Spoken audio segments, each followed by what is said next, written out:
Welcome back. This is Good to Know. We'd like to cheer you up with positive stories. And today we're somersaulting for people who are overcoming adversities, like this guy in Michigan. I have a very competitive nature, and I work really well under pressure, and with working harder comes more success.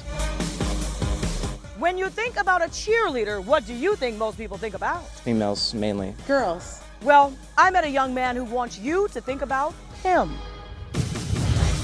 16-year-old Brendan Abair is a member of Elite Cheer in Chesterfield. He's been coming here basically since he was a baby. I started to fall in love with cheer. Well, this lovely lady is the owner. She is also Brendan's coach, but her biggest job in the whole wide world is being Brendan's mom. I opened up the first cheerleading facility in Michigan. My only choice is to cheer here. For some reason, the Michigan High School Athletic Association doesn't allow male cheerleaders to do competitive cheerleading. I can't go out and compete because of my gender. It's not fair. Equality is everything. Everyone's a person. They need to have the same opportunities everybody else has. John Johnson is a spokesperson for the Michigan High School Athletic Association. About 25 years ago, we created a sport exclusively for girls called Girls Competitive Cheer.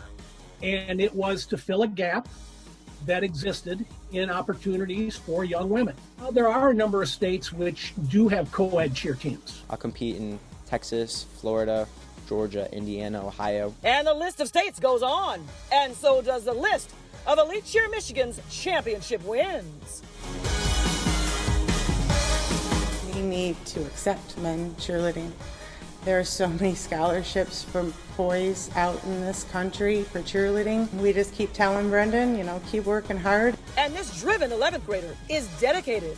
Brendan is here every day after finishing school at Michigan Great Lakes Virtual Academy. Me bettering myself made other people want to better themselves also. He shares his videos on social media to encourage other young men that if this is what you want, go for it, even if you live in the Great Lakes state. So, does it always have to be this way? Listen to this. When enough schools in enough numbers have co-ed teams, then the association would certainly look at having a co-ed tournament separate from the girls' tournament. Of course, I want to see the progression for my state. So if you want to see change, say it, be it, scream and shout if this is something you care about. Hold up. Andrea, is that you? Look at this. Andrea is on the floor for this amazing shot, and Brendan goes flying over her head. Gold medal for you, too.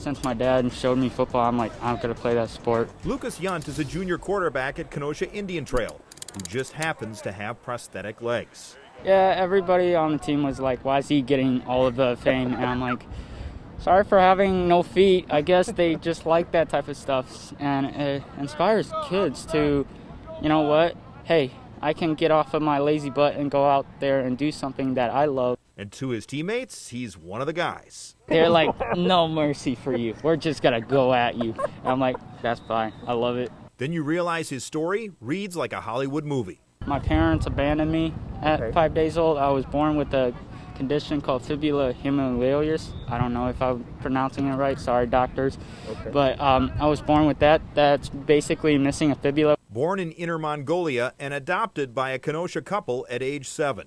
They lost 3 kids, 2 to an hour of life, and 1 for 6 years, cancer.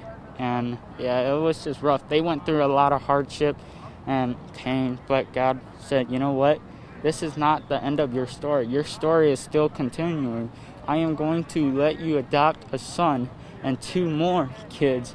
Lucas is a miracle, getting here to Kenosha, being on the football field, and now he wants to spread that message not only throughout his community, but around Wisconsin. I remember one news station didn't put it in. I'm like, please put my faith in there, because my faith is what got me here. Because of God, I am here. He opened the door for me to play football. There's so much more that's good to know. This guy's got an incredible story. My background is from another country, but that doesn't mean that we're not capable of doing just the same thing or more. He's overcoming the odds. It's good to know.